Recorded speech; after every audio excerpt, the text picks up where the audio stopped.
Pablo Henrique Costa Marçal é um coach, empresário e influenciador digital brasileiro. Aos 37 anos, se tornou um dos patriarcas mais prósperos do Brasil. Nas redes sociais, é assistido por mais de 50 milhões de pessoas por mês. Multiempreendedor, mentor, escritor, piloto de corrida e investidor. Hoje lidera como CVO, Chief Visionary Officer, um grupo multibilionário nos ramos imobiliário, digital, ensino, seguros, vendas, automobilístico, aviação, tecnologia, hotelaria, fazenda e outros. Mora em São Paulo e tem um dos maiores ecossistemas empresariais da América Latina. Pablo já liderou a semana de livros mais vendidos do país, com mais de 53 títulos e muitos se tornaram best-sellers. Ele se orgulha de ser professor de quase 1 milhão de alunos em mentorias e cursos na internet. Marçal tem um histórico de enfrentar desafios e superá-los. 2024, o desafio se chama Prefeitura de São Paulo. Bom, com uma vida tão intensa no setor privado, por que você pensa em partir para a vida pública? Por que você pensa em ser prefeito de São Paulo? Na verdade, eu já estou na vida pública, né? Eu pago milhões de impostos, eu gero centenas de empregos, eu venho ajudando os brasileiros com mentalidade. Eu tenho uma correção aí, eu não sou coach e tenho um pouco mais de 1,5 milhão de alunos. Eu já venho ajudando, né? Mais de 50 milhões de pessoas me assistem nas redes sociais. Eu não consigo ver essa distinção de vida pública com vida privada, né? Então, a única diferença é que eu nunca fui funcionário público. Meu pai foi funcionário público. É a primeira vez que eu vou me tornar um funcionário público. Essa é a diferença. Mas a vida pública já acontece, né? Quem paga o tanto de imposto que eu pago, o tanto de oportunidade que eu gero, o tanto que eu já ajudo, eu já sou público. Mas você acha que isso te garante experiência para assumir, então, o setor público, nunca tendo passado por ele? Imagina, todo mundo que hoje está no serviço público, um dia entrou pela primeira vez no serviço público. Isso não faz a mínima diferença. Tem que ver se você tem disposição, se você tem energia, se você tem estado de presença de comando, se você é bom para gerir, se você ama as pessoas. Tem gente que fica se gabando aí, um outro pré-candidato, que ele conhece a cidade melhor que eu, mas ele não conhece de gente igual eu conheço. E a gente precisa de alguém que conheça de pessoas, que goste de gente. Fui numa favela chamada Travinhas, que tem 30 anos. Nunca foi nenhum prefeito lá e nunca fizeram nada. Estão enfiados dentro do esgoto. Conhece tanta cidade, por que não resolve o problema das pessoas? Então, assim, eu já fiz diversas transições de carreira na minha vida. Eu fui atendente de call center, eu já fui instrutor de treinamento, eu já fui executivo, já fui diretor, já fui CEO, já fui tanta coisa. E sempre é uma grande experiência, um grande desafio. Eu sou Ultraman, Ironman, tudo que eu me proponho a fazer, eu vou lá e consigo fazer. Acho que não vai ser diferente na Prefeitura de São Paulo. Não acordei nenhum dia falando, quero ser prefeito. Eu vejo que a cidade precisa de uma pessoa que ama o social. E depois, na hora que chegar esse momento, a gente pode falar sobre isso. Não é eleitoral, porque nem eleitoreiro, porque já tem alguns anos e nem faço ainda nesse país, faço em outro país. É uma coisa que eu fui seguir o instinto do meu coração. Eu tô cansado de politicagem, de politiqueiro, de tanta gente que pega a nossa máquina pública e não serve às únicas pessoas que precisam de ajuda. A gente precisa abençoar o pobre, promover ele e tirar ele da miséria. Tem gente que tem interesse em manter ele na miséria para usar ele de massa de manobra. É um sequestro emocional que esses políticos vêm fazendo ao longo dos anos. E tem gente que está de saco cheio disso. Eu faço parte dessa pequena parcela da sociedade que quer levantar uma revolta popular contra essas pessoas que não amam o povo, não querem ver a mudança de mentalidade dos brasileiros, não interessa para eles ver o progresso das pessoas, né? Hoje a gente deve alguns trilhões, a gente paga a carga tributária de 43%, mas cada um de nós aqui está devendo ainda 40 mil reais se a gente for dividir a dívida pelo tanto de pessoas que tem no Brasil. Esses caras já provaram que são completamente incompetentes, são malvados. Quem desvia dinheiro público, por exemplo, é uma pessoa completamente malvada, porque quando desvia dinheiro público, a criança não tem merenda, a gente não consegue colocar as crianças em tempo integral, a gente tem um trânsito que é caótico, a gente tem um rio que parece não, né? Ele é o maior esgoto a céu aberto do mundo, a gente tem mais de 50 mil pessoas com o Morumbi lotado em situação de rua hoje, a gente tem alguns problemas, e aí eu te pergunto, falta dinheiro? Como que falta dinheiro? Tendo 111 bilhões de orçamento na cidade mais poderosa do Hemisfério Sul. Tô de saco cheio disso. Eu represento essa revolta. Eu quero acionar isso dentro das pessoas, porque elas acostumam. De 30 em 30 anos o povo dorme, aí do nada acorda. Eu não vou esperar 30 anos para isso aqui mudar, não. Eu parei com o que eu estou fazendo e estou disponível para servir nos melhores dias da minha vida. No meu auge de 37 anos de idade. Eu que tenho 4 filhos, o Lorenzo, o Miguel, o Benjamin, a Isabela, sou casado com a Carol. Eu posso falar para vocês, eu tenho uma vida muito tranquila, mas você que está assistindo não tem. Então nós vamos resolver isso esse ano. Marçal, rapidamente, quando deve ser sua convenção? A data limite é dia 5 de agosto. Então você vai seguir provavelmente esse calendário? Sim, a questão de antecipar isso vai depender do partido que a gente vai se juntar, né? Eu cheguei por último da disputa, tava todo mundo muito feliz, o Boulos estava feliz por disputar com um cara fraco que nem o Nunes, e o Nunes acredita com todo o coração dele que mesmo sendo fraco ele ganha do anti-Boulos. O sonho de cada um dos dois é essa polarização, e os dois acreditam que vão levar isso, só que aí entrou alguém, né, numa corrida, ninguém estava esperando. Os acordos políticos não estavam deixando eu entrar, e eu tive que furar a fileira e entrei. E acabei de ler uma notícia aí que a União vai provavelmente andar com a gente. O que eu tenho para dizer é o seguinte: não vou admitir o que está acontecendo em São Paulo. São Paulo é o futuro desse país, nós somos o eixo de desenvolvimento dessa nação. Eu tenho uma convicção tão forte que se São Paulo der certo, o Brasil também dá. Nós somos 5.568 cidades, e se essa cidade funcionar, a ponto de transformar a mentalidade do povo e a gente prosperar ainda mais, o Brasil inteiro tem jeito. Só que se aqui der errado, o Brasil inteiro vai pagar o pato. Vamos lá, Cássio. Pablo, aproveitando o seu discurso, você falou que União Brasil provavelmente entrará na sua chapa e estará com você. Sim. União Brasil em São Paulo é capitaneado pelo Milton Leite, que é vereador há 6 mandatos, já foi presidente da Câmara 3 vezes e teve um problema jurídico que ele ainda está respondendo nos últimos tempos. Combina esse seu discurso de outsider, de revolta com a categoria política, com a entrada de um político deste na sua chapa? Até hoje eu não tive nenhum encontro pessoal com ele, com o Milton Leite. Agora, o cara que está 6 mandatos, igual você disse, já foi presidente da Câmara, tem toda essa influência, dificilmente ele não vai responder alguma coisa aí, né? É difícil você achar, até te desafio achar um político que não esteja enfrentando algum tipo de processo. No Brasil é o seguinte, se você é do bem ou se é do mal, alguém vai arrumar um problema para você para te tirar do jogo político. Sobre o discurso, não é um discurso, é uma verdade. Ninguém constrói nada sozinho. Eu queria nem precisar de um partido político, eu tenho que assumir isso aqui. Eu queria que tivesse uma forma de ser político sem ter que baixar a cervical para um partido político. Agora, nós temos um jogo, um sistema que funciona há 500 anos. Só um romancista para acreditar que alguém vai conseguir governar a cidade de São Paulo sozinho. Eu nunca imaginei isso. Eu espero que você também não imagine. Mas a interpelação é muito boa. Queria só que os jesuítas que tiveram na fundação dessa cidade em 1554, no dia 25 de janeiro, pudessem fazer parte do meu governo. Os 13 que fizeram oração abençoando a cidade lá na Sé. Só que eles não estão aí na política, a gente vai ter que engolir algumas pessoas. Algumas pessoas precisam estar. Se não tiver também, eles mesmos convocam uma legião de pessoas, né, em alguns órgãos públicos para derrubar sua viabilidade. Então a política não é um romance. Né? Se você perguntar para mim quem que você prefere, eu prefiro gente da minha confiança, que eu construí confiança ao longo de muitos anos. Mas a política não funciona assim. Nós temos um poder tripartido e se você não souber dialogar, vai ser igual ao Bolsonaro.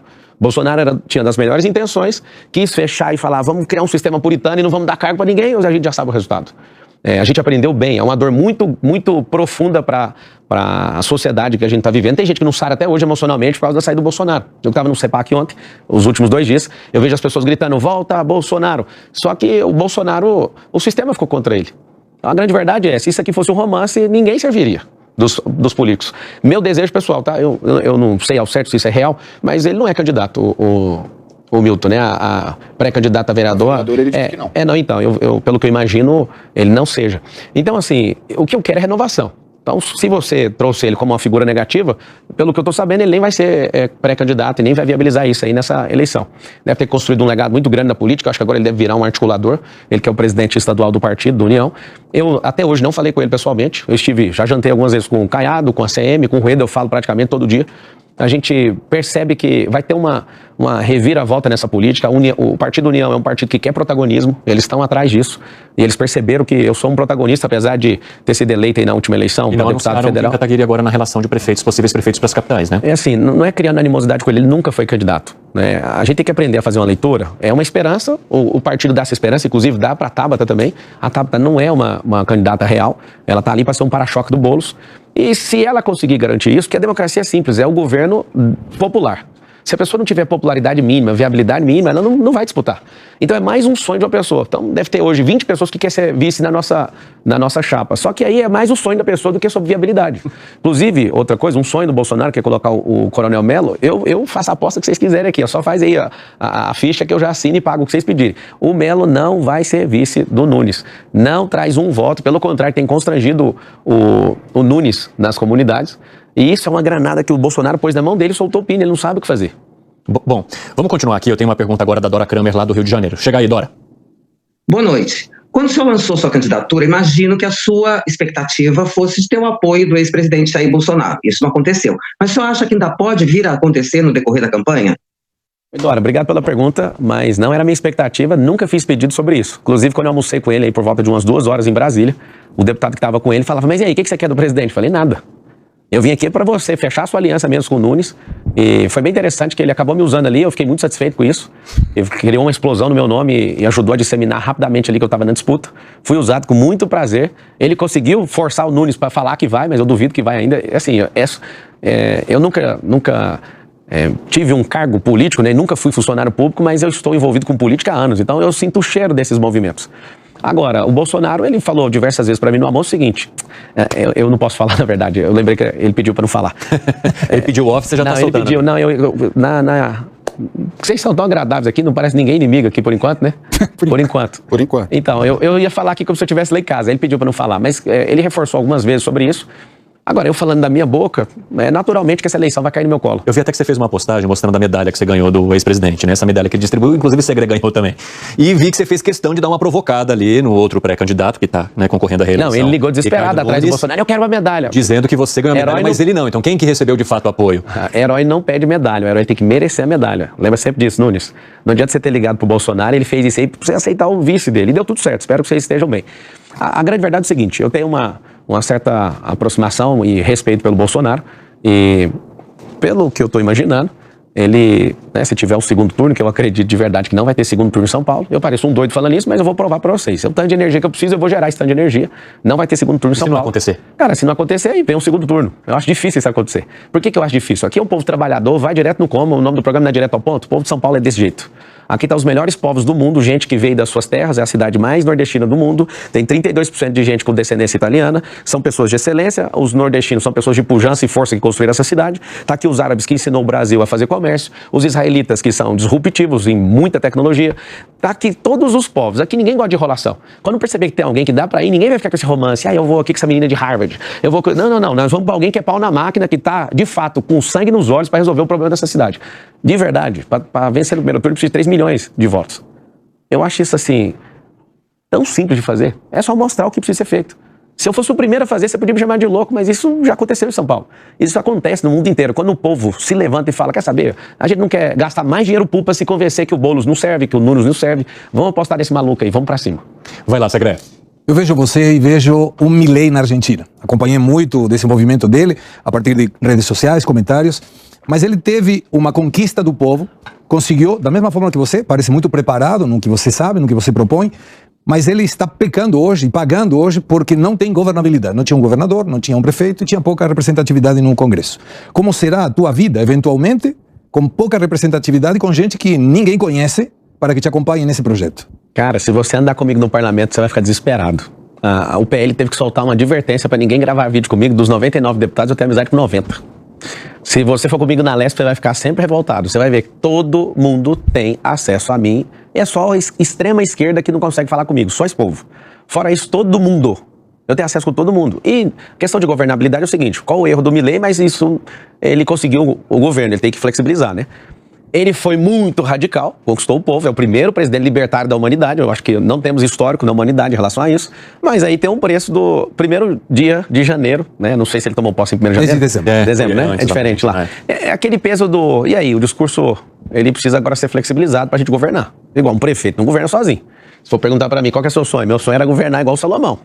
Falar, deixa que eu resolvo tudo aqui, não precisa ninguém pôr a mão. Só que a gente tem o Ministério Público, a gente tem o Judiciário, a gente tem todo mundo pra fazer isso aqui não funcionar. Por exemplo, você que tá assistindo, talvez você ache um romance lindo, colocar um cara incompetente, passador de pano e rachadinho igual Boulos, mas um cara desse, com um governador tão proativo e tão pau na máquina pra produzir, vai ter uma frenagem absurda no crescimento dessa cidade. Absurda. A maioria das coisas que a gente precisa fazer em São Paulo depende do governo do Estado. Então, nós vamos limpar o Rio. Então a gente precisa da Sabesp, o governo do Estado. Não, eu quero terminar os 44 quilômetros do Rodoanel Norte. Eu sobrevoei lá e fiquei horrorizado. Eu gasto mais de 5 bilhões com aquele negócio ali e não sai do lugar. Pra você que é paulistano e às vezes não tem notícia disso, o Rodoanel Mário Covas, ele tem 177 quilômetros. E a região norte, que tem 44 quilômetros, não sai do lugar. Não tem uma máquina lá. E aí, de novo, tá dentro da cidade de São Paulo, aquilo ali fluindo. Imagina a liberação de trânsito que aconteceu aqui no centro dessa cidade, né? Essa marginal é destravar, Pinheiros é destravar. Só que acho que as pessoas não ficam indignadas, mas muita coisa depende do governo do Estado. Então, assim, se você começar a olhar, não, então eu vou votar no Nunes, vai votar no Nunes, vai continuar tudo do jeito que tá, ele já provou que é desse jeito que dá pra fazer. O cara que tá tocando na prefeitura hoje já provou, do jeito que... Vamos fazer as contas. Se tá do jeito que tá, então fica com isso aí. Não, eu quero acreditar que o Boulos vai invadir, até a Jovem Pan vai invadir tudo. Pelo amor de Deus. Esse cara não cuida nem da vida dele, e posso provar, deixa isso pra lá, isso é uma aventura, isso é um romance, não funciona em lugar nenhum. Coloca alguém que é apaixonado em gente, é bom de gestão, é bom de social, é bom de relacionamento, política é relacionamento. O grande erro de um político é o tocar das clarinetes. Quando toca, o cara muda. A gente tem que pôr gente que não é apavorado com o poder, que não tem obsessão pelo poder. O Bolsonaro falou uma frase lá no CEPAC que mexeu comigo. Ele falou assim, eu não tenho obsessão, eu não tenho essa vontade que vocês imaginam pra ter o poder, eu tenho obsessão pelo Brasil.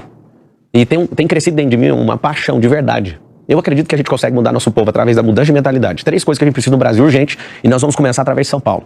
Virtualização, senão a gente vai perder os empregos. A nação que não perceber isso. E por que eu tô animado? Pra mim, tá? É mais tesão, desculpa usar essa palavra. Pra mim, o tesão de ser prefeito de São Paulo é maior do que ser presidente do Brasil. O presidente do Brasil consegue fazer menos, porque se São Paulo prova que dá pra fazer, qualquer outra cidade dá conta de fazer. Então, assim, você imagina a gente virtualizando a mentalidade desse povo, né? Virtualizando as empresas e tudo. Imagina um Estado completamente moderno e eficiente. Se a gente aposta na empresarização, vai ter um secretariado só disso. A gente tem que continuar abrindo muita empresa para gerar emprego, renda e aumentar a pressão da economia, para diminuição da inflação. E a gente precisa de quê? A gente precisa de fazer com que tenha um ensino para que as empresas não fechem. As empresas, quando abrem, aí você pode contar até 3 anos, mais de 80% delas fecham. Ou seja, a gente não tem cultura de empresarização. Esse termo é um neologismo que eu criei, empresarização, porque a gente não aprende isso na escola, não aprende isso na faculdade, nem na faculdade de administração a gente aprende sobre empresa, aprende a ser supervisor de uma empresa diferente. A gente tem que aprender isso desde pequeno. Nossa, eu fico imaginando o prefeito em 2025 ensinando todos os seus filhos sobre empresarização, desde pequeno, colocando isso na cabeça deles. Agora, Marçal, não parece incoerente você falar que não busca poder ao fazer a comparação justamente com a sua vida privada, né? Sobre a quantidade de empresas que você toca, sobre as vontades que você tem de construir um dos maiores prédios. Isso, de certa forma, também não é buscar o poder? Ou não, no teu ponto de vista? Não é meu ponto de vista. É a base lógica natural. Tem 2 tipos de poder. O poder verbo e o substantivo. O que é o poder verbo? A pessoa falar assim, ó, eu posso fazer. Eu posso ir numa favela que eu fui lá na Vila União. Se vocês não quiserem que eu seja político, eu vou deixar uma coisa aqui registrada. Se não quer que eu vire político, toda favela que eu pisar o pé, eu vou resolver de qualquer jeito. Vila União, fui lá, fui conhecendo cada uma das pessoas, Dona Flor, Dona Maria. Aquelas mulheres que quando eu fui vendo, eu falei assim, eu não consigo dormir em paz nunca mais se eu não ajudar esse povo. Aqui é a África do Brasil, não tem nem como deixar aquele povo dentro daquele esgoto. E o mais interessante é que descobriram que eu tava lá, a prefeitura já mandou um caminhão, todo mundo chegou correndo para aparecer nas filmagens. Eu fiquei, parabéns, se você puder fazer isso com todas as outras, eu vou dar trabalho pra você. Eu vou pisar na favela e eu quero ver você mandando os caminhões em todas. O que acontece? Eu sei que eu posso ajudar. Como é que resolve questão de favela, que é diferente de periferia? Ali é com mutirão. E ali é com voluntariado. E o poder público ele não pode fazer tudo o que a gente quer, mas ele pode ajudar em tudo. O poder público não dá conta de tirar todo mundo da rua, mas pode apoiar e fazer com que isso aconteça, viabilizar isso. O poder substantivo é eu tenho poder, eu consegui fazer, tem a ver com resultado. Não tem a ver com poder financeiro ou de... Isso eu já tenho, isso eu já tenho. Tanto é que eu acabei de falar, se não me quiser como prefeito da cidade, aonde eu pisar eu vou ajudar, acabou. Só que eu posso, por causa da eleição, eu fico vendo alguém falando assim, que vontade de ajudar agora. Não pode por causa do processo eleitoral. Se não me quiser, beleza, onde eu pisar eu vou ajudar. Por que a gente não tem favela pintada? Por que a gente não tem as pessoas respeitadas? Por que não tem todos os jovens ocupados ali? Todo mundo fica me perguntando, como é que você vai tirar todo mundo da rua? Eu garanto uma coisa, os que vão pra rua em 2030 eu vou tirar agora, porque você tira agora com educação e com esporte. Os de 2040, os de 2050 eu vou tirar tudo agora. E por que você resolveu olhar pra isso agora? Não é agora, eu tô desde 2019 na África e eu fui picado pelo espírito público. Eu tenho que contar isso pra vocês. Quando eu cheguei em Angola, eu vi um povo que pra mim não tinha solução. Eu olhei, olha como funcionava. Umas 2.000 pessoas. O assentamento lá chama Kamizungo. Se quiser olhar no YouTube, tá aí, Kamizungo para Marçal. Eu cheguei lá, os homens ficavam em casa, não trabalhavam, as crianças cuidavam das crianças e as mulheres iam para as fazendas vizinhas com enxada na mão. Eu falei, o que é isso aqui? Aí comecei a falar, mano, é o seguinte, você pega na enxada, a mulher fica aqui para ajudar as crianças e cuidar da família. Não, era esse o cenário. Não tinha energia elétrica, não tinha absolutamente nada ali. A gente começou a construir galpão de empreendedorismo, aí tem informática, aí tem escola, aí tem esporte, tem campo, tem tudo lá que você imaginar. Aí eles, vamos construir as casas, vamos construir, eu vou dar a máquina de tijolo, vou fazer nada para vocês, zero. A gente tá faltando comida, então eu dou a semente, plantar, não vou plantar para vocês. Resumindo, agora na minha última ida, em 2024, lá tem um negócio chamado pleno emprego. Eu só chorava quando eu vi aquilo. Se vocês verem a transformação, as pessoas moravam em casa de lata e agora elas estão nas suas casas, construídas com as suas próprias mãos, o tijolo é ecológico, é de lá. Eu falei, o Brasil tem jeito. Se esses irmãos africanos conseguirem, eu tô envolvido nisso há 5 anos. Final do ano agora faz 5 anos que eu tô lá. E eu fiz uma promessa. No dia que eu tava indo embora, em 2019, um garoto chamado Paulo olha pra mim e fala assim, você nunca mais vai voltar aqui. Aí ali eu falei, eu só saio daqui depois que a última família entrar na última casa. E aqui em São Paulo, você pode escrever o que eu tô te falando. Ninguém vai morar em casa de taipa, de madeira e de metal. Vocês vão morar em casa digna. Nós vamos fazer um regaço aqui nessa cidade. Não vai acontecer esse descaso que tá acontecendo aqui. Rapidamente, só as pessoas citadas aqui, né, pelo Pablo Marçal, caso queiram se manifestar, vocês sabem que o espaço está aberto aqui. Sempre a gente ouve todos os lados. Vai lá, Nelsinho Kobayashi. Marçal, boa noite. Boa noite. Prazer estar aqui com você. Você estava vendo algumas entrevistas suas e em uma dessas entrevistas, uma sabatina, você falou uma frase que me chamou a atenção. Você falou para os jornalistas e para os presentes ali o seguinte: vocês conhecem São Paulo de andar acelerando e freando. Eu conheço de cima essa cidade. Aqui, na linha do que perguntava o Evandro, você já falou o seguinte: para ser eleito no primeiro turno, basta 3 milhões de votos. E para mim, isso é muito simples. Além, é claro, de muitos outros vídeos seus que viralizaram por aí. Sim. Você sempre enaltecendo o seu patrimônio, quantos aviões você tem, quanto você tem de patrimônio constituído. Você não teme que isso possa soar para o eleitor como arrogância e soberba e que isso não possa gerar contra você uma antipatia? Para quem estudou na escola pública igual eu, para quem é filho de faxineira, para quem é filho de funcionário público, eu acho que é um sinal para todo mundo da periferia, para todo mundo que está sequestrado emocionalmente por esses políticos vagabundos, vocês terem a chance de ouvir que alguém realmente consegue romper e mudar isso aqui, ó. Da onde eu vim não tem chance. Inclusive eu vindo da escola pública, a maior parte da minha vida foi na escola pública, eu não consegui passar numa faculdade federal. Porque o ensino público é um lixo, ali não é educação. Eu posso falar com propriedade que eu tenho rede de escola. O ensino público, de onde eu vim, não me preparou para passar numa faculdade federal. E a prova é que você vê o Haddad hoje arregando, que não dá conta de acertar as contas públicas, está começando a verbalizar agora aquilo que o Bolsonaro falava há 4 anos atrás. Ele falava, a gente tem que cobrar a faculdade dos mais ricos. Quem que está verbalizando isso agora? O Haddad incompetente. Eu não sei nem que aquele cara está cuidando do Ministério da Economia.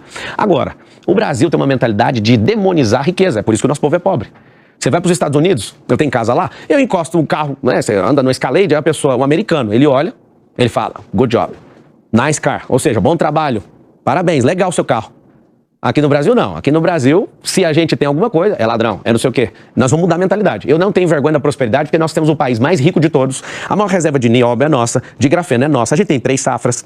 É ruim, aí eu te falo, eu sou fazendeiro também. Sou, eu já fui pobre e só um ex-pobre tem orgulho de ter conquistado alguma coisa. Esses herdeiros aí, filho de rico que tem em São Paulo, eles podem recriminar o que eu faço, mas quem é ex-pobre me entende. E você que é pobre hoje, você vai deixar de ser pobre se você mudar isso aqui, ó. E pra mudar isso aqui, sabe o que vai acontecer? Se o povo mudar, a gente vai ter gente diferente na política. Por que a gente tem esse bando de gente incompetente em gestão? Porque o pobre foi sequestrado por eles. Por que eles não fazem nada? Porque é muito melhor manter a esperança que algum dia vai chegar a tal da picanha, e não vai chegar nunca. Porque a picanha fica mais cara o tempo inteiro e essas pessoas estão precisando de arrumar água para tomar em alguns lugares. Essas pessoas estão precisando de pôr um telhado, porque tá com goteira na casa deles. Outros não têm janela. Que picanha é essa que esse cara estava prometendo? Então, assim, as pessoas podem se incomodar do jeito que eu falo. Eu aprendi um jeito de chamar atenção. Para quem não percebeu até agora, eu só estou com esse tanto de pontos na pesquisa porque eu sei chamar atenção. E aí, se você às vezes fica preocupado com o que eu falo, eu peço para você medir. Meça o que eu falo com o que eu já fiz e o que eu posso fazer por você. É simples. Se vocês não gostarem, se o povo falar, Marcelo, a gente não quer que você fale mais disso. Então tá bom, então prospera. A gente faz um combinado. Se você prosperar, eu paro de falar. Você falou da pesquisa, você acredita na pesquisa? Cara, pesquisa é igualzinho a opinião de quem tá com raiva e quem tá legal. É o seguinte, tem variáveis, né? Eu sou analista, né? Eu sou investidor, eu não brinco com números, eu tô estudando todas as pesquisas. Muito simples, você quer enviesar uma pesquisa, uma variante que você mudar, muda completamente o resultado dela. Eu faço pesquisa e vejo isso, é assim, é um negócio assustador. Por exemplo, na Veritá, eu tô com empate técnico com o Nunes. E aí, por exemplo, por que fazem isso? Vamos pegar a eleição passada, eu entrei no Palácio e falei isso pessoalmente pro Rodrigo Garcia, você vai perder a eleição. Não vou, porque eu tenho 489 prefeitos, vai perder a eleição do mesmo jeito, pela energia que você está fazendo. Quando você fala que 3 milhões é um número simples, é simples se você der conta de gerar energia.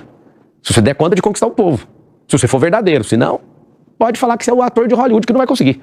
Agora, a pesquisa ela é simples. Quem pagou a pesquisa? Primeira coisa, quem foi que pagou a pesquisa? A primeira pergunta que eu faço. A data foi, quem foi que pagou? Aí a gente já rastreou o primeiro viés. O segundo, você quer dar um resultado diferente do outro, você vai enviesar na ordem das perguntas, o local das perguntas, tem um monte de variante. Quem pagou, como que eu fiz a pergunta, o tempo que eu faço a pergunta. Por exemplo, se você for na periferia e fizer a entrevista no final de semana, você tem um resultado. Se você fizer durante a semana, você tem outro resultado. Eu te provo. Se tiver lá no final de semana, o trabalhador está em casa. Se não tiver, tá o neném em casa, que é quem nem estuda e nem trabalha. A resposta vai ser outra. Eu te desafio, pega lá no Campo Limpo, onde alguém fala aí, tipo o Boulos, fala que é o doutor que manda lá. Você vai lá durante a semana, o resultado é um. Você vai no final de semana, é outro. Manda ele pagar uma entrevista lá durante o final de semana. Quem trabalha, se confia nesse caboclo? Não confia. Então, sim, a pesquisa é legal? É legal. A gente gosta dela, eu gosto de ficar zoando os outros com a pesquisa. Eu não paro pra olhar e não levo a sério o meu número, porque eu sei o número que eu tô. Eu não posso falar porque eu não registrei a que eu fiz. Exatamente. É bem interessante. Vamos lá, por favor, Monteiro. Ô Pablo, o Brasil falta projetos. Projeto de país, projeto de cidade, mas também tem um elemento ético importante. As pessoas têm que conseguir divergir respeitosamente para criar convergência naquilo que une toda a sociedade. E você foi pauta da imprensa em 2 ataques à candidata Tabata Amaral. O primeiro, ao falar que ela não seria uma boa prefeita porque ela não era mãe e não tinha família. O segundo, você trouxe para o debate político algo muito ruim, né? Você colocou o suicídio do pai dela e deu a entender que ela teria sido responsável pelo suicídio do pai. Você acha que isso é elevar o debate político? Você acha que as pessoas que olham para você e olham para todos esses fatos conseguem identificar você como candidato que conseguiria levantar a moral, levantar a qualidade do debate político no Brasil? Você se arrepende dessas manifestações contra a Tabata? Não, a manifestação não foi contra ela, não. É porque é o seguinte, eu fiz aquele vídeo com as cartas marcadas e pra mim ela não é candidata. Ela quer ser a mulher que representa as mulheres, mas ela não passa de uma garota que tá amadurecendo e todo mundo vai amadurecer um dia, eu entendo. Isso doeu nela, doeu em você, doeu em todas as feministas, doeu em muita gente. Eu não desvalorizei ela por ela não ser mãe, eu não desvalorizei ela porque ela nunca empreendeu em nada, eu não desvalorizei ela porque ela não é casada, não desvalorizei nada disso, eu só falei a verdade. Agora existe um viés, principalmente de vocês da mídia, de pegar isso e falar, ele é misógino. Não, só estou falando, ela é uma menina ainda. Isso é ilegítimo, chamar alguém de menina, de imatura? Não, ela vai amadurecer. Assim como você me cobrou no início da entrevista, você não tem experiência política, ou seja, quem tem entrou um dia. Então, é a parte boa e a parte ruim. A parte boa é que eu não tenho esquema com ninguém. Vou chegar metendo o pé na canela e quem é cheio de experiência política está amarrado em 300 acordos e por isso que o dinheiro não chega na mão das pessoas. Agora, falar a verdade é um problema, é só parar de falar a verdade. Sobre ela, eu acredito que ela não é candidata, ela vai ficar brava e vai gravar mais um vídeo. Às vezes eu tô até te ajudando, Tabata, porque parece que você tá meio apagado e caindo na pesquisa, mas que o povo te conhece. A questão do suicídio. Eu não falei de suicídio, eu nem sabia que o pai dela tinha suicidado. Eu falei sobre abandono. É igual o político de esquerda faz, ele abandona o povo. Que morreu por conta do que ela tinha abandonado ele. Isso, é o seguinte, não é que ele morreu por isso é um nexo de causalidade, eu não falei disso. Nunca que eu vou falar que ela é culpada disso. Agora, se morreu porque tinha o mesmo problema com meu pai, a nossa família, a gente ajudou o nosso pai. Eu acho que alguém acabou deixando ali. É assim, cara, o mundo é movido por storytelling. Ela agora vai ficar vítima, fragilizada, contando outra história. Como foi você que trouxe isso? Ô, Tabata, você tem que falar com ele, que tem o mesmo viés ideológico que o seu, porque eu não estou falando de você novamente. Eu estou te dando a chance pra você aparecer nos jornais. Eu tô com clipping de todos os candidatos, a Tabata só aparece quando é resposta pra mim. Mas, Pablo, levantar esse assunto sobre abandono de pai numa campanha, vamos combinar que não é... Amiga, esses caras estão metendo multa em todas as empresas minhas. O problema é que você não vai ver eu fazendo vídeo igual ela tá fazendo, porque eu não sou vítima, eu sou governante. Esses caras estão caçando empreendimento, me perguntam, eles não querem nem saber o que tem lá dentro. Eles perguntam, é do Marçal, toma a multa. E eu tô na minha, cara. Esses caras estão fazendo a minha vida virar um inferno. Eu tô debaixo de ameaça de morte, vocês não comentam nada. Você já comentou isso algum dia? Não. Tudo que tá acontecendo, eu aguento meu tranco sozinho.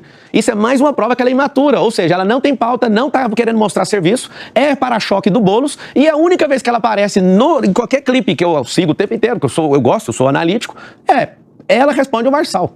Ela é uma garota ainda, vai amadurecer. Um dia você pode ser prefeito de Bauru, de outra cidade. Bom, a pré-candidata Tabata Amaral até fez uma manifestação, gravou uma manifestação negando, né, as questões que foram trazidas. Ótimo, então segue desse jeito. Exatamente. E caso queira se manifestar novamente, o espaço está aberto, ressalto sempre por aqui. É a única chance dela aparecer em algum lugar, porque ela está em queda livre. Vai lá, cara. Boa sorte, Tabata. Vai lá. Eu vou pegar 3 frases que você usou aqui durante o nosso bate-papo. Você disse há pouco que é o storytelling que move o mundo. É claro. Você, na resposta anterior, disse que os 400ões de São Paulo deveriam ter medo de você, porque você vai ensinar quem está nas classes sociais mais baixas a melhorar. E você, algumas semanas atrás, fez críticas ao presidente Bolsonaro quando ele declarou apoio ao Nunes. E agora, no começo da nossa entrevista... Verbaliza a crítica, por favor. Você falou que que não precisaria nem do Lula, nem do Bolsonaro. Nenhuma dessas Você é advogado, eu não fiz nenhuma dessas declarações. Tá na mídia... Não. Tá na mídia é o seguinte, você está culpando alguém. Verbaliza a declaração que eu vou responder. Vai lá, verbaliza. Exatamente Ipsis literis, por favor. Exatamente essa. Qual foi? Você não precisava nem do Lula, nem do Bolsonaro, que políticos eram iguais e que você seria... E o que nós precisamos? Sozinho não, com o povo. Preciso de Deus e do povo. Vamos lá, deixa eu terminar a minha. Então, peraí só um pouquinho. Peraí, só para não embolar com as pessoas. Aí eu volto no storytelling. Seguinte, primeira coisa, essa fala que você está trazendo foi quando eu fui candidato a presidente da República e eu resolvi isso com o Bolsonaro. Recentemente. Não, você... Quando o Bolsonaro declarou apoio ao Nunes. Não. Você está confundindo e acompanhando o tweet de 2022. Não, isso aí eu não falei. Eu tô acompanhando o Twitter. Eu vi nas suas redes, inclusive. Não, você não viu porque eu não escrevi isso. É por isso que eu pedi para você verbalizar para saber de onde você tirou. É o seguinte, eu resolvi isso com o Bolsonaro, apoiei ele, fui financiador da campanha dele, ajudei ele, tá tudo resolvido entre eu e ele. Você viu, foi tweet, tipo fofoca na internet, eu te entendo. Não foi, mas vamos lá. Então prova, pega aí e mostra. É só você mostrar. Não tô criando animosidade, só você tá pondo... Posso fazer minha pergunta? Deixa eu terminar de responder. Você acabou de verbalizar que eu falei isso agora. Você tá intempestivo, doutor. Tá. Pra quem tá assistindo, intempestividade, no mundo jurídico, eu também sou jurista, posso ajudar você que tá assistindo, é quando alguém fala uma coisa que tá fora do tempo. Isso aconteceu em 2022. Resolvi isso com o Bolsonaro e não disse nada disso. Sobre ganhar uma eleição, quem ganha sempre é o povo e não é o candidato. Então vamos lá, vamos terminar a primeira resposta, a gente volta no storytelling, você complementa a pergunta. O que nós precisamos entender é muito simples. Quem ganha é o povo. 63% das pessoas declaram aqui na cidade de São Paulo que não vão seguir orientação de padrinho político. Se essa pesquisa estiver certa, eu tô certo. Então é o seguinte, o Bolsonaro, ele não tem essa paixão e nem o movimento bolsonarista tem essa paixão com o Nunes. Isso é amarração eleitoral municipal, que é a mais perigosa de todas. Gente que é de direita apoia PT em alguns lugares no Nordeste por conta de conveniência e a gente entende. Agora, de quem que eu preciso? Eu preciso do povo. Muito simples. A Kramer acabou de falar, você tinha uma expectativa. Não, ela que tinha expectativa e ela que fez essa pergunta. Eu não tinha essa expectativa. Não falei isso pro Bolsonaro e não falei isso pra ninguém. Fui lá, peguei alguns conselhos dele, 3 conselhos, ele me deu 3, eu já executei 1 e tô terminando de executar o 2.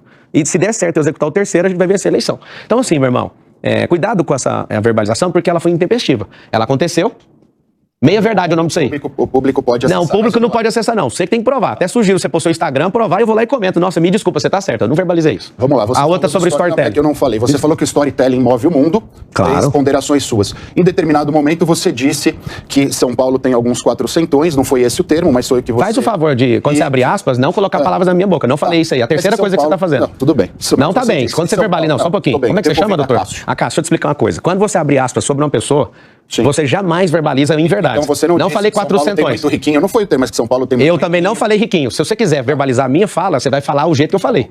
Ou então você fala, eu na minha axiologia acho que você falou isso. Axiologia, quem fala a palavra, verbaliza a palavra. Então se não lembra, pergunta direito, não abra aspas, fala a sua cabeça. Move o mundo, é isso mesmo. Que você tem essa preocupação com essas pessoas pobres, numa evidente insinuação, colocando elas contra os ricos de São Paulo, que foi uma tática histórica do PT. Não é é isso que eu tô dizendo, por isso que eu estranhei, por isso que me marcou. Agora Sempre sim. foi historicamente uma tática Agora sim, você está falando, da sua impressão. Deixa eu terminar. Deixa ele concluir, senão vocês vão ficar discutindo. Não é usar o pela rádio, não conseguem compreender. Não é usar o storytelling para cravar uma bandeira contra ideais, eventualmente, aos quais você é contrário? Vamos lá, então. Agora, é porque assim, a gente ia criar uma animosidade, porque você abriu aspas e inventou palavras que eu não falei. E rapidamente, eu acho que você está mencionando a entrevista que ele deu no dia 6 de junho para o UOL, porque lá na entrevista... Eu não falei essas palavras, ele está inventando. Não, estou falando de agora. Não, os 400 você mencionou agora. Vamos lá, então. Nessa entrevista você mencionou o seguinte, não fui buscar apoio do Bolsonaro, não pedi nada a ele. Eu falei isso Conheço o capitão e ele não gosta que as pessoas lhe peçam nada. Ele é um cara que tem repulsa a isso. Não fui lá fazer nenhum pedido, saí de lá com a cabeça erguida. Almocei com ele, passamos umas 2 horas juntos, eu nunca jamais fui lá para lhe pedir apoio. 0. Não fui pedir medalha. Foi ele quem me deu e fiquei muito honrado, fui pedir conselho. É essa entrevista que você está mencionando, Cássio? Não, mas foi concedida no dia 6 de junho de 2024. Porque no segundo turno, caso 6, né? Não fui atrás do apoio do Bolsonaro, a linha ideológica dele é contraditória do Nunes, que tem o partido amarrado com o PT. É isso. Ou seja, o que você leu não é o que ele falou. Essas foram as aspas mais... mas o que você está falando é outra coisa e ele estava trazendo outra. Assim, vamos de forma republicana baixar aqui a energia, só peço para todas as vezes que você direcionar a palavra abrindo aspas com o meu nome, não inventar coisas, só isso. Eu usei um termo, não exatamente o termo seu. Mas você fez a ponderação por 3 vezes você fez isso. Mas vamos continuar o debate sobre o storytelling. Como que eu vou ficar contra os ricos se eu sou super rico? Super rico, para quem está assistindo, é a configuração de pessoas que têm mais de 30 milhões de dólares de patrimônio. Como que eu tô dizendo isso? Agora, vamos ensinar matematicamente que 86% de todos os herdeiros vão queimar a fortuna dos seus pais. E se você me assistir, não tem problema nenhum, você vai ver eu sempre falando isso. Agora, governar para rico, rico não precisa de governo. O rico, ele precisa que ninguém atrapalhe ele. Eu deixei isso claro aqui, doutor, falei mais cedo. Agora, o que nós temos que fazer com nossa disposição política e máquina pública? Abençoar o pobre. Promover o pobre. Pra quê? Pra ele deixar de ser alguém que fica sendo enganado o tempo inteiro por políticos. É só isso. Não tem nada de colocar rico contra pobre. Isso é coisa da esquerda, ficar com essa bandeira. Doutor, você fez a pergunta, vou responder pro senhor. Eu não tô com essa bandeira. Mas às vezes você tá me dando a oportunidade de tirar isso da cabeça de alguém. Eu não tenho essa bandeira. Quem divide o país é quem ideologicamente quer diminuir a potência da nação. Nós temos que abençoar o rico para ele continuar prosperando e ele falar assim, toma aqui mais emprego, para dar a chance para as pessoas terem acesso a isso e falar, deixa que eu resolvo. Eu também vou gerar emprego e fazer a maior escalada social que a gente já assistiu na história. Então é muito simples, de todo o meu coração. Eu quero que você que está assistindo entenda. Nós não podemos colocar ninguém contra o outro, nós somos um só povo. Tava lá no CEPAC, o tanto de gente do Sul me agarrando, obrigado pelo que você fez no Sul. Não fiz sozinho, mais de 2.000 pessoas estão nesse movimento que eu encabecei. Mas lembra de uma coisa, nós somos um só povo. Mas você parou lá em São Paulo, mas a gente tinha que ter parado lá no Panamá, se você for brasileiro, e ajudar lá onde precisar. Então a grande verdade é que eu não sou a favor disso. Agora o mundo sim é movido a storytelling. O Lula saiu da cadeia com o storytelling, tirou o mandato do Deltan com o storytelling, quase conseguiu tirar, se não tivesse um grupo forte político, o Moro, se não tivesse um grupo igual a União, ele tinha perdido o mandato dele de senador. O storytelling move o mundo. Vocês que assistem novela, vocês não estão assistindo novela. Aquilo ali é para vender roupa e aquilo ali é para fazer propaganda. A maioria dos jornais também vende propaganda. A concessão pública brasileira, ela obriga 2 horas de transmissão de telejornal, de todo mundo tem canal de televisão. Você acha que o jornal dá dinheiro? Dá dinheiro vendendo o quê? A propaganda. Então tem que vincular essa propaganda com a notícia. Então a gente não está no país das maravilhas, a gente tem que aprender a ler e eu queria que o povo todinho soubesse disso. Se você soubesse, você não vai emocionar com esse romancismo que tem aí do PT e companhia e pessoal que quer ferrar esse país inteiro. Marcelo, lá em 2022, você esteve com um grupo no Pico dos Marins, né, que foi uma notícia que repercutiu depois por causa das más condições climáticas que levaram a um resgate do Corpo de Bombeiros. À época, o capitão que estava conduzindo ali aquela operação, ele trouxe ali em uma das entrevistas que ele concedeu a seguinte frase: ele foi totalmente irresponsável, subir com um grupo de pessoas despreparadas e sem equipamento e colocá-las sob risco de morte. Essa foi a pior ação que a gente já viu no Pico dos Marins. Diante da repercussão, à época depois o senhor acabou fazendo uma manifestação também por meio das suas redes sociais e dos vídeos que você grava, dizendo: eu não mandei ninguém subir, eu fui na frente, fui lá, subi e resolvi. Pablo, e se alguém tivesse machucado? Cada um subiu sob a sua responsabilidade. Na verdade, eu não sei onde você leu isso, eu subi 5 horas depois do grupo, eu não subi na frente do jeito que você está lendo aí. Isso aí é notícia, né? Exatamente. Problema. Aí você fala o seguinte, eu vou escrever agora, eu que decido o que devo fazer. Sim. Como que você olhando para trás, como é que você vê esse processo que gerou tamanha repercussão e sobre principalmente dizer que não tem responsabilidade pelas pessoas que estavam com você? Como é que você pretende conduzir também esse diálogo a partir do momento em que, caso isso aconteça, você se torne responsável pelas pessoas ocupando um cargo público? Na verdade, é uma tremenda cagada subir a montanha com um problema climático, né? Se a gente soubesse disso, a gente não teria subido. Só que no meio do caminho. Dessa ação. Claro, é só um tolo que não aprende. É só um Lula, Biden da Silva que não aprende com a coisa que é. É só um povo que vota errado numa pessoa e não aprende, é possível. É claro que foi uma tremenda cagada. Então, assim, se a pessoa aprende, ela tem que ter pelo menos humildade e falar, fez uma cagada e acabou. Agora, isso aí, cara, virou essa sensação toda porque foi comigo. Porque quando a gente desceu, ninguém falou nada, não ia virar nem notícia. Aí alguém do Corpo de Bombeiro olhou, o Marçal, esse é o problema. Tudo na vida que acontece com alguém que é famoso, ainda mais perseguido, meu Deus do céu, vira o auê. Ninguém machucou, ninguém arranhou, agradeço o Corpo de Bombeiro, foi uma grande cagada e tá tudo certo. Amadurecemos, crescemos e você conhece o amadurecimento de alguém pelos erros que ela assume e não precisa repetir. Você não vai ver 2 picos do Marinho, você não vai ver nada disso. Eu entendo, né, que isso foi terrível, mas que, graças a Deus e o Corpo de Bombeiro, ninguém se machucou e não teve problema maior para ninguém. Vamos lá com mais uma pergunta da Dora Kramer agora. O presidente do PL, Valdemar Costa Neto, lançou no ar uma proposta de que o senhor retirasse a sua candidatura com a promessa de apoio para a disputa do Senado em 2026. O senhor rechaçou essa proposta. Eu gostaria de saber como é que o senhor viu, além de recusar, o que o senhor acha que teve ali do ponto de vista estratégico? Foi iniciativa própria ou foi uma encomenda? Dora, muito boa pergunta. Isso é desespero do Valdemar. Ele tem 1 ano e meio que eu quero entrar no PL. Ele queria que eu entrasse no PL, mas não para sair candidato a prefeito. Eu fiquei assistindo isso. Falei, o Salles está aí. E até para todo mundo de São Paulo entender, se o Salles tivesse candidato, marcando os 18 pontos que ele estava, pré-candidato ainda, né, nesse tempo, eu jamais, em hipótese nenhuma, entraria numa disputa dessa. Só que como eu vi o jeito que ele foi sacado, já percebi o movimento, que eu tenho esse faro de perceber no tônus vital da pessoa, que o Nunes, coitado, ele não tem tônus vital, o Nunes, ele é fraco, se eu não tivesse aqui, mesmo eu estando aqui, vocês vão ver o atropelo que ele vai tomar no debate. E o sonho dele é mover os pauzinhos para eu não estar no debate, o sonho de todo mundo, você vai ver o que vai acontecer. Só que aí é o seguinte, como sacaram o Nunes, e eu já sei como é que funciona essa eleição municipal, a eleição municipal, para todo mundo entender o jogo aqui do jeito que ela é decidida até pela cabeça do cara que vai ser o próximo presidente do Senado. Então, eu tô articulando com tantos partidos e algumas pessoas, eu quero ir com você, mas aí eu vou perder o partido tal lá no Maranhão, que o outro não... É uma eleição muito perigosa, muito perigosa. E aí o que acontece? Como eu percebi, eu vi que o Bolsonaro estava de mãos amarradas, porque o Valdemar fez essas conjecturas, né, para ter a pressão, para segurar aí na mão do Nunes e ver se levanta esse defunto aí. E aí o que aconteceu? Como eu não sou do PL, ele, né, me tirou essa oportunidade de estar lá, eu falei, então eu vou caçar um buraco para entrar aqui, entrei na última hora, no PRTB, e no PRTB conquistei o partido, tô 100% com todo mundo. Aí agora o que é a preocupação do Valdemar? Ofereceu o Senado. Malu lá, tá aqui, ó, Marçal, você pode vir, a segunda vaga de Senado a gente vai te apoiar. Eu não sou do Legislativo e não vou mexer com o Legislativo. Disputei o Legislativo porque tomaram a minha candidatura de presidente da República, fui eleito, agradeço os 243 mil votos que eu recebi e vou vingar esses votos agora na Prefeitura de São Paulo. Vocês não perderam o voto de vocês, tá? A fúria que colocaram dentro do meu coração, eu vou responder servindo o povo. Agora, o Valdemar, ele oferece a presidente da República pra mim, depois que passar a era do Bolsonaro, ele quer oferecer tudo pra mim pra eu desistir da Prefeitura. Valdemar, o que tem nessa Prefeitura? Tem vários empresários. Marçal, deixa eu te falar, você é um cara bom, cara, nós vamos te perseguir, não mexe com isso. O que tem nessa Prefeitura que vocês estão com tanto medo? O que é que tem nessa prefeitura que vocês estão desesperados? Essa é a pergunta que eu e o povo está fazendo. São 111 bilhões de reais que já estão comprometidos? Gente, deixa eu explicar uma coisa para vocês. O Essá de Queiroz fala uma frase, falava, né? Mas ela nunca mais vai ser desligada na eternidade. Político e frauda deve ser trocado pelos mesmos motivos. Não tenha político de estimação. Por favor, se você está satisfeito do jeito que está, digite o passado. Se você quer mudar para o futuro, você já sabe, tem que ser alguém que tem pujança, que está querendo fazer. E é o problema que a gente não vê nenhum.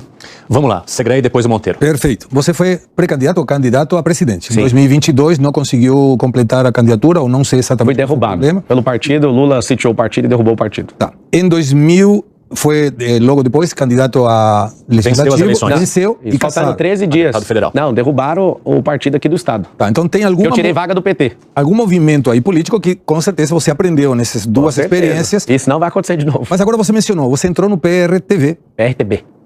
E o candidato até agora, até então, até a tua entrada, era o Pablo Kelmon. Sim. O que aconteceu no meio?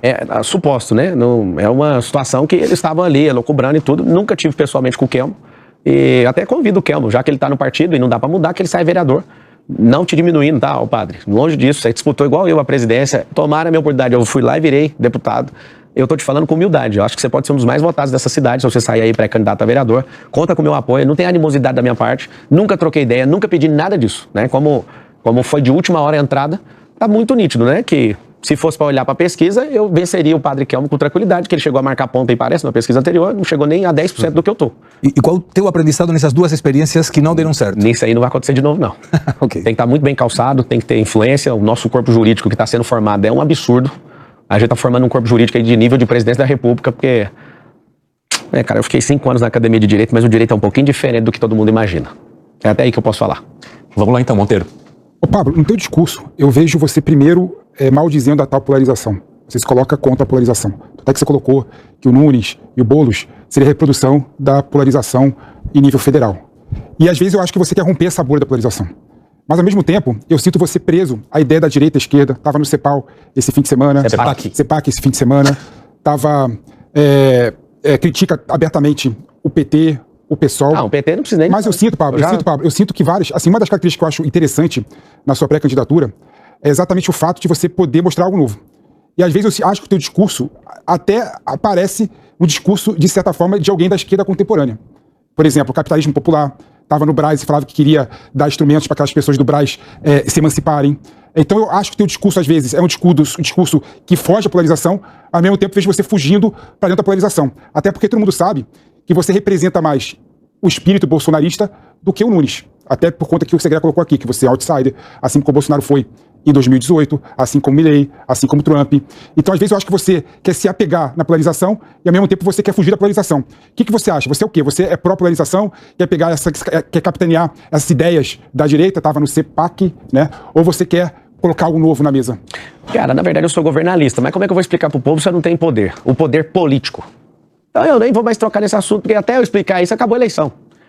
Tem um socialista que acredita que o mundo vai ser mais legal se todo mundo for miserável. Essa é a grande verdade e foi provado em alguns lugares e morreram 200 milhões de pessoas ao longo da história e quem acreditou nessa conversa fiada. Tem um lado dos capitalistas que só tem como 2% governar a terra. E aí eu percebo, esse povo tem coração? Não, o nome é capitalismo. Querer aliviar o lado do capitalismo chamando ele de capitalismo social, nunca vi. Eu só sei de uma coisa, eu sou um cara que gosta de gente, eu sou pró-povo. Agora, a polarização é a coisa mais normal do mundo. Ninguém quer saber de um campeonato onde tem 8 times prontos para vencer o campeonato. Vai para a semifinal com 4, a final com 2. A polarização é isso. É um braço de time de um lado, um braço de time de outro. Você vai para uma luta. Você vai fazer uma luta, ninguém quer saber. A gente quer ver a rivalidade. Isso é a dicotomia do cérebro. Como que eu vou ser contra um negócio que é 100% natural? Agora, a política é bem desenhada para ficar os ruins. E a gente sempre vai votar, quem que a gente vota? A gente não vota em ninguém por paixão, por idealismo. A gente vota no menos ruim, esse aqui é o menos ruim. Eu vou votar no menos ruim. Eu não vou votar no menos ruim. Eu parei minhas coisas para não ter essa possibilidade, eu não quero. Você sabe o que aconteceu em 2022? Por que eu fui candidato a presidente? Pela influência que eu tenho com certos políticos, eu sabia que o Bolsonaro fazendo qualquer coisa não ia conseguir. E eu fui explicar isso para alguém, você é maluco? Eu falei, não vai, não dá para ir.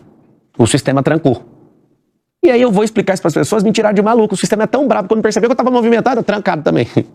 Aí agora, o que você tem que fazer? Tem que aprender a jogar, tem que fechar a boquinha. Não pode ficar falando dos tios, dos 600 caras que comandam o sistema do Brasil. Tem que ir devagarinho. O Bolsonaro ensinou isso para nós.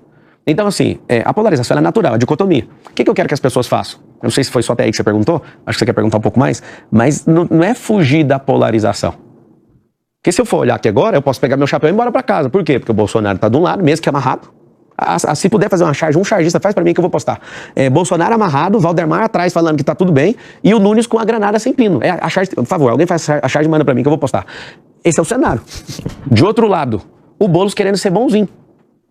E um para-choque na frente lá pra ninguém bater nele. Eu tô com o povo, moço, eu vou conquistar o povo. Isso é problema meu, eu tenho que conquistar o povo. Não é que eu tô falando que eu quero isso ou que eu quero aquilo. É ônus meu mostrar quem eu sou, o que eu já fiz, o que eu posso fazer por São Paulo. E eu que tenho que conquistar o povo. Aí fica toda hora, você queria o Bolsonaro? Não, eu quero o povo. Eu preciso do povo. O Bolsonaro não precisou de padrinho político para ser presidente do Brasil. Ele precisou de quem? Do povo. O Milei não precisou de padrinho. Precisou do povo. Só que a única coisa que eu vou ajustar em relação aos dois é não ir para essa radicalidade, porque ela é comprovada na história da humanidade que você vai se ferrar. Porque é igual apertar uma mola. Se você aperta uma mola, na hora que você não der conta de segurar ela mais, ela volta no meio da sua casa. Mas o teu discurso não está batendo isso. O teu discurso é bater de frente. Não é bater de frente, é mostrar que as opções não servem. Se a opção servir minimamente, eu vou embora pra minha casa. Véio. Ô, Pablo, é interessante. Eu sempre falei que a polarização é fictícia no Brasil. Um pouco mais de um terço votou no Lula, um pouco menos de um terço votou no Bolsonaro, um terço absteve e votou no Lula e branco. Ou seja, 2 terços não querem o Lula e 2 terços não querem o Bolsonaro. E eu vi um vídeo seu, que você... Aí eu vi mesmo, pode até colocar entre aspas, tá? Cuidado, você colocou de memória direito pra ele não armar pampeiro com você. Cuidado. Pelo amor de Deus, ó, a gente pouco tem importa, 25 minutos pela frente. O povo, se você é de esquerda ou de direita. O povo não quer saber se é de esquerda ou de direita. Mas isso é o que sustenta o povo quer saber desenvolvimento, o povo quer saber comida na mesa. O povo quer saber... quem tá com fome não quer saber se é da esquerda ou da direita. Então, por isso, então, às vezes, eu acho que você tem um discurso que o Brizola, ele falava o seguinte, que o povo fica acostando o alambrado atrás de uma alternativa. Às vezes eu acho que você captou, poxa, o povo não quer saber da polarização, o povo não quer saber Bolsonaro e Lula, o povo quer outra alternativa. E aí você vê com um discurso novo. Mas ao mesmo tempo você se apega ao bolsonarismo. Cara, aí é a palavra sua. Não, e aí a gente faz essa pergunta. Cara, você imagina, o Bolsonaro defende a vida. Não, eu sou marsalista, acostuma esse termo. Vocês vão falar ele a vida inteira daqui pra frente. Daqui pra frente você vai marsalista. É isso. Eu tenho que assumir minha identidade. Eu sou um leãozinho novo na política e eu tenho nome. Meu nome é Marçal. Aprende isso aí. Respeito o Bolsonaro, servi ele, respeito a decisão dele de dar a granada sem pino na mão do Nunes, respeito. Agora vocês têm que aprender uma coisa, cada um tem sua própria identidade. Se o Bolsonaro defende, por exemplo, nós não defendemos o aborto. Eu não defendo. Eu sou jurista e desde antes de conhecer o Bolsonaro, eu nunca defendi esse negócio. Se você, imagina o Luiz Biden da Silva, o filho do estuprador, é um monstro. Respeita, Lula. Você nem tá com condição mais de governar, emocionalmente nem mentalmente. Você perdeu suas faculdades mentais. Desculpa falar dele, que depois ele vai acabar com essa televisão aqui. É o seguinte, o que você precisa entender é que eu não estou fazendo um discurso. Eu sou isso que eu estou falando. Se eu fosse político, eu não ia arrumar confusão com ninguém. Eu ia ser o que todo político profissional é. Tá bom. Se eu fosse político, eu ia criar animosidade com ele por causa de uma aspas. Não, meu querido, é isso mesmo. Não contornar mentira aqui pra todo mundo. Não, vocês vão ver eu bater na lata. Quando você vê alguém que quer defender a verdade, você vai ver estresse, você vai ver gente que tá ali defendendo com o coração. Eu não tô fazendo discurso pra cada aqui. Tem gente falando, mas você precisa pegar a ala bolsonarista. Eu não preciso, eu só preciso mostrar o que eu quero fazer. Se as pessoas enxergarem verdade no que eu tô falando, eu não preciso de padrinho, eu não preciso de mudar meu discurso, eu preciso só chegar onde o povo precisa de ouvir. Conquistar o coração do povo de São Paulo. Vai, Nelsinho. Acho até que você se parece muito hoje com o Bolsonaro de 2010, 2011, assim, que é esse improvável, às vezes até um meme que viraliza. E acho até que você esteja mirando muito mais lá na frente, muito daqui em década, talvez trilhando. Objetivamente. Você é um Marçalzinho. Objetivamente, eu acredito que o Brasil vai mudar com gente que tem a mesma mentalidade que eu tô construindo, que eu ainda não cheguei na mentalidade ideal. Nós estamos construindo isso como nação. Em 50 anos a gente muda esse país. Mas eu queria mudar de assunto aqui, ô Marçal, porque no seu canal, no YouTube, você fala lá como empreender, você ensina a investir em leilão, você conta do tamanho do seu patrimônio, você fala de desenvolvimento pessoal, um monte de coisa, e tem culto também no seu canal. Livre. E às vezes você até aparece em pregações evangélicas, religiosas e tal. Eu quero te perguntar o seguinte, considerando que a gente tem um público evangélico que impacta no resultado das eleições, e isso é inclusive pauta de partidos políticos, do próprio presidente Lula, que é impopular nesse meio, e paralelamente muito popular com o Bolsonaro, considerando que esse público impacta nas eleições, você consegue explicar qual é a sua religião e se for cristão, se você está vinculado a alguma igreja, se você tem pastor, se você tem uma comunidade, se você presta contas a algum líder, ou se você é do time adepto aos desigrejados. E como isso pode impactar na sua performance? Não vai impactar na performance, mas a verdadeira religião, já que você está me interpelando dessa forma, está em Tiago 1,27, que é cuidar dos órfãos, das viúvas e dos estrangeiros e se afastar de toda a contaminação que há no mundo. Por que você chamou de culto ali? Todas as semanas eu tenho um evento chamado Primícias, e na Primícias a gente não pensa em negócios antes de oferecer o melhor que a gente tem, que é nosso coração, para Deus. E a gente está numa geração tão doida que São Paulo foi fundado em 25 de janeiro de 1554, com 13 jesuítas fazendo uma oração, e o day one dessa cidade é uma oração. Eu acho que todo mundo, ou a maioria, no fundo acredita em Deus, porque nós somos um grande milagre.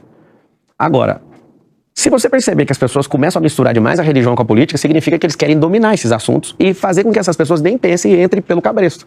Eu não acredito nisso. De novo, o povo é um povo, é uma sociedade, nós somos sócios de uma mesma cidade. Então, se a gente é sócio, a gente tem que colocar na governança dessa cidade quem está mais preparado. Esse tipo de pergunta é para criar assim, alguém vai falar, ele é isso, ele é aquilo. Eu vou te falar o que eu sou cristão. Então, pelo nível de fama e de encheção de saco desse tanto de gente que fica me cercando, por exemplo, se eu vou num culto, eu não consigo adorar a Deus em paz. Eu levanto a mão, do nada alguém já tá tirando. Por que é isso, mano? Então, assim, eu pratico o culto da minha casa a Deus, não religioso. Eu pratico nas minhas empresas, ninguém é obrigado a fazer, eu deixo isso claro, se você assistiu algum, talvez, pelo que você tá sabendo, ninguém é obrigado. Mas eu sou nitidamente um cristão, e o cristão tem um negócio chamado liberdade. Sabe o que significa isso? Ele aceita todo mundo do jeito que é. Ponto final. Então você não espere que eu vou misturar alguma coisa com governança de política, mas toda vez você vai ver eu te falando que Deus abençoe São Paulo, que Deus abençoe esse país, que Deus abençoe as famílias, que Deus abençoe os empresários, os trabalhadores, que Deus abençoe os petistas, para todos conseguirem passagem para Cuba sem volta. Só quem quiser ir, né? Fala, Nelson. Então você não está vinculado a nenhuma... Não estou vinculado a nenhuma instituição. Nenhuma instituição, nenhum pastor, você não tem líder, nem nenhuma religião também. Não estou vinculado a nenhuma instituição religiosa. Marçal, recentemente houve uma reportagem da revista Veja falando um pouquinho sobre os processos que as suas empresas têm. São várias empresas que renderam dezenas de processos, se não me engano, cerca de 100 processos. Alguns estão sob sigilo, outros dão conta de processos trabalhistas e etc. Como é que você recebe ou avalia a quantidade de processos que você tem hoje? 98% dos processos, principalmente trabalhistas, no mundo inteiro, está num país chamado Brasil. Deve ser por isso que grandes companhias foram embora e a gente está sem os empregos hoje. Agora, se você... Mas você diz que eles não têm razão de existir? Não, eu quero saber por que tem 197 países, 7 bilhões de pessoas e, numericamente, por que 98% dos processos estão no nosso país. Tem uma coisa errada aqui. Fazem de tudo para as empresas não estarem aqui. Quem vai perder é o povo. Mas tudo bem. A maior parte dos meus processos são consumidor. Eu tenho publicado 61 livros. Às vezes o livro não chega, tem um extravio, a pessoa vai lá e processa, eu vou lá e indenizo, prego mais do que ela pediu. Se você fizer a pesquisa direitinho, você ficou só na headline, é interessante essa headline. Você imagina um grupo multibilionário só com 100 processos. Geralmente quem tem um grupo do meu tamanho, né, no tamanho, a envergadura das nossas companhias, tem 5 mil. Uhum. A gente tem muito pouco processo porque a gente não... Você acha que interfere a forma como eu te fiz a pergunta? Não. Eu só tô te falando que se você perceber, Não, eu posso perceber, mas isso interfere como eu te fiz a pergunta? O que isso muda? Não, a forma como eu te fiz a pergunta interferiu, não, porque você pediu pra se eu checar todos os processos direitinho, isso interfere? Não, é porque se você for checar, você vai ver que é da defesa do consumidor. Ah, sim. Não é que você falou que eu vi só o headline. Não, mas é porque... Não, mas eu tô te perguntando, esse espaço aqui é pra isso também. E eu tô te respondendo. Por isso que eu não trouxe uma tese antes. Você tem tantos processos X e assado. Não, eu tô perguntando pra você. E eu tô respondendo. De onde são esses processos e por quê? Eu quero ouvir a tua resposta aqui. Eu não quero ouvir a sua resposta baseada em outras publicações. Não, mas o que eu for responder é a minha resposta. Exatamente, por isso que eu tô te perguntando. E eu tô te respondendo. Por favor. Não faltou a resposta, já tá respondido. Não, exatamente. Mas por que você pede pra eu ler headline, então? Não, eu não falei pra você... Não pedi, não. Eu falei que você só leu até aí. Não, tudo bem. Posso ter lido ou não, mas isso não interessa. Eu tô te perguntando por que eles... Eu não sei por que você tá... Não sei por que você tá preocupado, mas eu já respondi. Não tô preocupado, não. E o que eu respondi, então? Não, eu tô te perguntando por que eles existem. São processos de consumidores, existem processos trabalhistas, mas eu quero saber um pouco mais. Por que alguns processos, por exemplo, ocorrem sob sigilo e por que são... Tem que perguntar pro juiz. E por que são tantos processos? Tantos. Um grupo multibilionário ter sempre acesso, pergunta pros advogados aqui se isso não é um milagre. No Brasil, isso é um milagre. O que foi, Nelson? Já que estamos no assunto do processo... Sobre o que você perguntou sobre a questão do sigilo, se você quiser falar com o corpo jurídico, pode ficar à vontade, dou acesso, mas tem que perguntar pro juiz, é ele que coloca isso. É porque viralizou esses dias, Pablo, uma questão envolvendo seus processos e não aqueles que você responde. Mas você falou aqui, inclusive na Jovem Pan, no Pânico, que você nunca processou alguém... Até aquela data não tinha processado, o único processo era público, que era por conta da candidatura de presidente. Então, aí começaram a aparecer pessoas pesquisando o processo que você seria o autor e estavam até te cobrando judicialmente. Você quer esclarecer? Como é que Quero esclarecer, você esqueceu? Já veiculou, não esqueci, já respondi, inclusive, você ouviu ou não?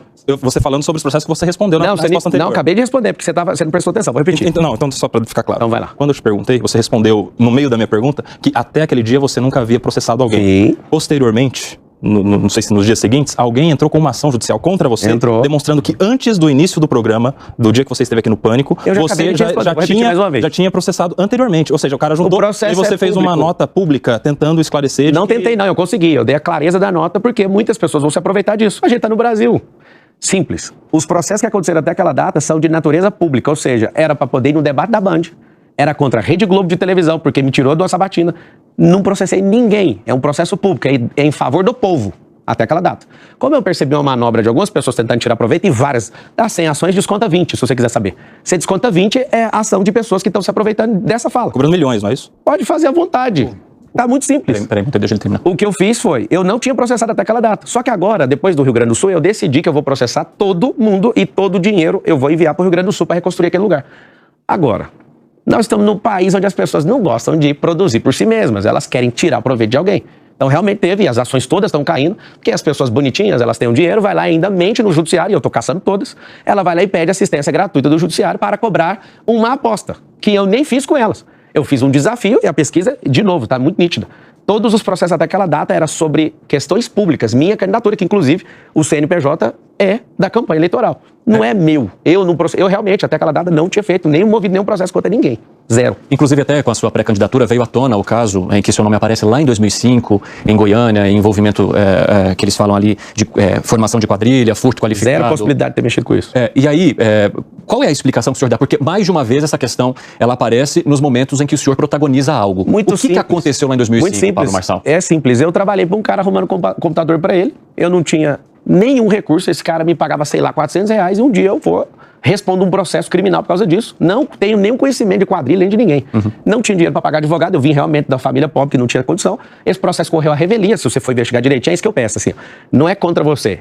A gente gosta, a gente não, né? A mídia gosta de pegar uma... Ele acabou se esfarelando depois, o senhor... Só pra você ter uma ideia, nem advogado constituído tinha. Sim. Foi a revelia do tanto que eu não tinha nem uma ligação com aquilo e nem tinha dinheiro pra pagar. Então, assim, eu nunca toquei em nada dos outros. Zero. Meu pai me ensinou a ser homem. E se alguém provar que eu toquei, eu vou devolver. Cadê alguém falando disso? Então esse processo realmente aconteceu. Sim. Eu fui processado por 13 anos. Isso foi muito dolorido pra mim. Eu odeio injustiça. Esse negócio mexeu tanto comigo, assim, que se eu ver uma pessoa praticando injustiça, eu vou pra cima. Então realmente aconteceu. Eu trabalhei, fui inocente em trabalhar pra uma pessoa que eu não sabia o que ela fazia. Simples. Monteiro, você tem alguma questão? Não, eu queria esclarecer esse ponto também, porque assim, Marçal, tem um ponto interessante que é o seguinte: você é um empresário bem-sucedido, você falou aqui várias vezes das suas empresas, o que você já ganhou, e entrou na política. Então é normal que daqui pra frente vão fazer o escrutínio na sua vida. Vão para fuder. Vão abrir a sua vida, vão começar a buscar processo aonde tem, aonde não tem. E eu queria saber de você o seguinte: existe algo que ainda não surgiu e deve surgir? Existe alguma coisa que quer mostrar para as pessoas aqui agora, nesse momento aqui? Cara, eu já medi exatamente a fundura do lugar que eu tô entrando. Eu tô me cercando de gente que tem fogo também. Não tem como você sair ileso da política. É igual você entrar no Tietê. Infelizmente, não é um negócio de dignidade, não é um negócio que você chega e fala, eu vou e nada vai acontecer. Eu estou preparado para eles quebrarem algumas empresas minhas.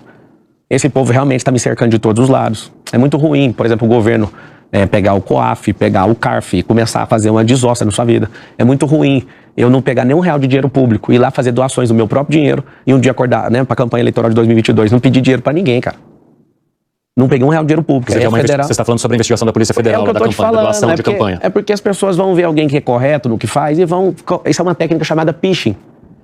A minha esposa, lá no banheiro de casa, quando a Federal estava lá, ela falou, agora você vai largar com esse negócio de política, né? Porque não tem lógica a gente tá vivendo isso aqui. Você não precisa disso. Aí eu virei para ela e falei, agora é que eu tô afim. Porque isso aqui é uma tentativa de parar aquilo que a gente tá fazendo. Mas ele tá falando de Phishing Expedition? Phishing Expedition. O que tá acontecendo? Eu fui ajudar o Bolsonaro, e aí que tá o grande detalhe. Não tem mágoa nenhuma. Fui ajudar ele, entrei numa lista de 70 pessoas do governo. Essa lista é arrebente com todo mundo. Eu tô nessa lista. E eles mandaram lá pra ver, não acharam nada. Os policiais, mas cadê os documentos? Pelo amor de Deus, nós estamos na era digital. Cata os computadores e vão ver, não acharam nada. E não vão achar nada, porque a única coisa que tem na operação é, eu doei o dinheiro pra minha campanha, e ao invés de pegar um táxi aéreo... Para a tua? Sim, pra mim, é meu dinheiro, meu. Todo dia um repórter pergunta, quem tá pagando o combustível do seu helicóptero? Ele é movido a energia solar, caralho. Não pode. Então esse povo fica o dia inteiro. É uma sede por dinheiro público, você não pode pôr seu dinheiro. Aí o que aconteceu? Ao invés de eu pagar 30 mil reais a hora de um helicóptero, eu já tenho minhas aeronaves. Eu fui lá e paguei a minha, fiz certinho, conforme a lei. Eu sou jurista, não sou bobo. Só que aí vamos fazer o seguinte, a opinião pública importa, então vamos soltar isso aqui. Cara, quando você for perceber, eu sou uma das pessoas mais injustiçadas, mas eu não peço ajuda pra ninguém. Pra ser político no Brasil, você tem que tomar Gardenal ou fazer o MEDP, que é um treinamento de inteligência emocional que vai acontecer dia 23 e 24 de julho, que você pode aguentar a pressão. Até o curso ele tá vendendo aqui. Marçal. Como é que você faz pra fazer política sem usar o dinheiro público? Mas Marçal, você se importa de ser tão questionado assim? Cara, não. Porque em alguns momentos eu vejo que você aparenta nervosismo, aflição por ser questionado. Mas isso é uma leitura sua. Eu acabei de fazer, sim. Acabei de fazer. Você pode dizer que está errado ou não. Foi uma leitura que a gente fez aqui agora. Mas eu quero saber de você se ao assumir, ou ter a possibilidade de assumir um cargo público, que vai te fazer ser muito questionado o tempo todo, destroçado o tempo todo, se isso te parece ruim, se isso te incomoda. Posso aproveitar? Pode? Posso aproveitar a deixa dele aí? Até porque nós temos em São Paulo um Tribunal de Contas do município e os últimos 4 prefeitos entraram de alguma forma em conflito com o tribunal, eventuais ações do tribunal que eles discordavam. Então os prefeitos de São Paulo historicamente estão sujeitos a uma cobrança maior que outros prefeitos de cidades menores, né? Só para complementar o que ele ponderou. Então tem as questões judiciais e eu também te faço a pergunta sobre a questão de ser questionado por jornalista, pela imprensa, em sabatina, em debates.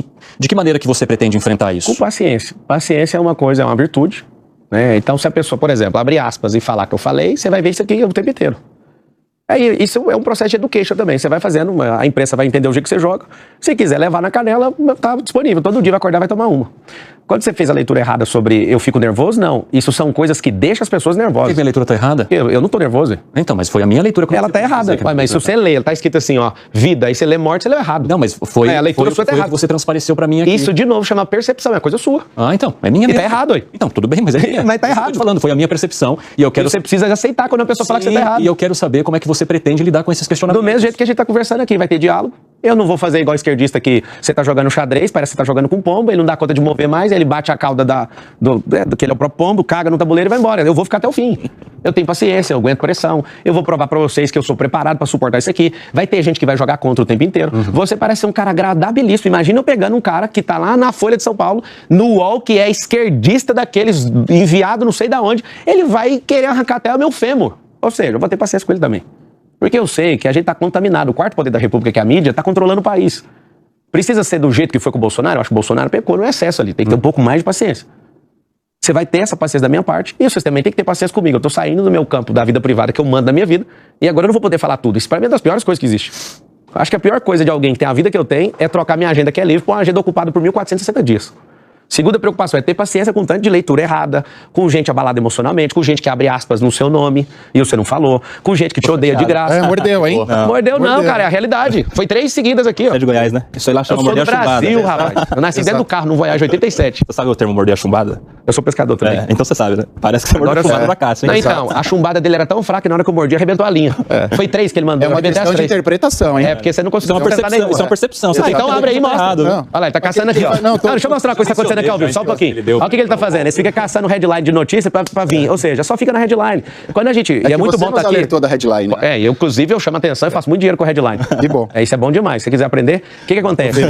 Tô feliz. Mas pode ficar cada vez mais próspero. A advocacia é muito bom mesmo. Eu não fui pra ela e prosperei empreendendo. Vamos aonde? Vamos lá, Nelsinho, por favor.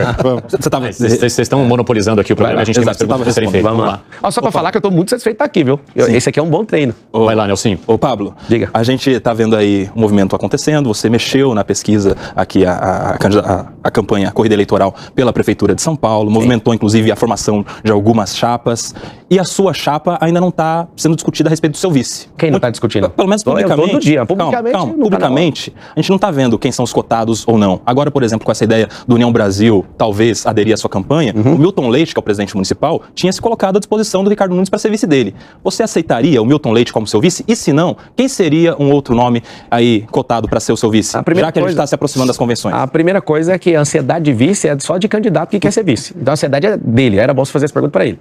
Segundo. Mas dele certamente haverá. Eu quero saber da sua se você aceita. Então, é o seguinte, eu ainda não conversei com ele.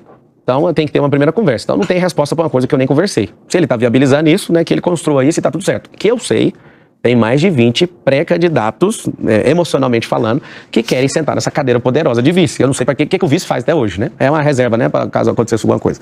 Só que é o seguinte, essa ansiedade é de duas pessoas, são de duas pessoas. Da pessoa que quer ser vice e sua, que é da mídia. Só de vocês dois. Pro eleitor não faz diferença? O eleitor tá amanhã, acordou, tá lá no metrô, você viu lá o vice... O que é vice pro eleitor agora? É igual o campeonato, cara. Tá no começo do Campeonato Brasileiro, ninguém nem vai no estádio. Vai a quem consegue chegar lá no final. Então, essa ansiedade é de dois grupos. De vocês e de quem quer ser vice. Todo dia eu vejo uma pessoa que paga uma matéria e vai lá. Fulano pode ser vice. Aí eu fico rindo. Nem conheço essa pessoa. Ou seja, esse rolê é bem interessante para a pessoa, pro storytelling dela. Mas pelas regras dos debates, só irão aos grandes debates... Eu sou convidado para todos. Aqueles menos candidatos, não. Mas quem tem 10% vai ficar de fora do debate. Mas eles não levam em consideração, as regras não levam em consideração pesquisa. A regra leva em consideração tempo de TV. Eu já recebi. Eu acho que... Mas as outras chapas... Você tá achando. Não, você tá achando. Você falou a palavra certa. Eu já estou confirmado nos debates. Mas e as outras chapas vão aceitar? Não, mas não é chapa, isso é regra que a televisão segue, não é lei. Se fosse lei, não tem o que falar. A regra que foi, porque já foram discutidas as regras dos debates. Quem tá em terceiro, imagina quando eu chegar. Inclusive, eu tô lá nos acordos. É uma liberalidade da emissora de TV, realmente, mas quem tá com 10%... Ele já fez campanha, depende de uma aceitação das outras chapas. É isso que eu queria entender. Já tem uma conversa? A terceira vez. Eu já estou confirmado, assinado. As outras chapas aceitaram? Não precisa de aceitar, eu estou em terceiro lugar, já estou.